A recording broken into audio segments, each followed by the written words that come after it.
Organizations spend billions of dollars building digital vaults. Yet, even the most advanced security fails when everyday human actions provide an opening. We often imagine cyber attacks as sophisticated programmers aggressively hammering away at complex firewalls. The reality is much quieter. Unauthorized access almost always begins at an ordinary desk. It starts with a standard email, a downloaded file, or an ignored software update. Once inside, malware rapidly steals, damages, or locks critical data. A single careless click hands malicious code your trusted credentials. Because the system trusts the user, the infection doesn't stop at one device. It cascades across the entire network. Automated IT security protocols are rendered useless if an employee unknowingly holds the front door open for the threat. To stop these threats, we must look past the compromised servers and focus on the daily routines that serve as primary entry points. Take phishing, for example. Fake links and malicious attachments are weaponized to disguise themselves as routine workplace tasks, like an invoice review. The danger is also physical.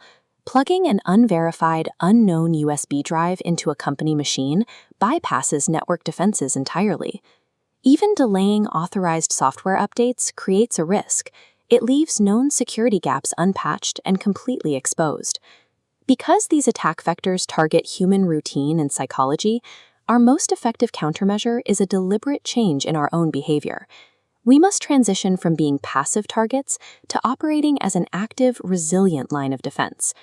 The first defense is the cognitive pause. Verify the sender's address and think critically before you click a link or download any attachment. Next is software discipline. Only download applications from verified, company-approved sources. When a system update becomes available, install it immediately to patch vulnerabilities before they can be exploited.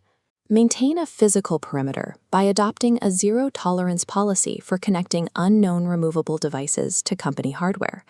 These daily operational habits create a barrier that blocks threats before they ever interact with the digital system. Even with the best habits, mistakes happen. When someone realizes they've clicked a suspicious link, the natural instinct is to hide the error. We need to rewrite that instinct. Reporting an incident is a proactive act of organizational protection. This comparison shows that immediate alerts give the security team the critical time window they need to isolate a threat, keeping the damage curve flat. When an organization adopts this mindset, security becomes a shared, collective responsibility. True resilience requires both advanced technological infrastructure and conscious, practiced human action. True security is an ongoing practice. When these actions become second nature, we build a resilient organization together. Systems provide the framework. Our habits provide the protection.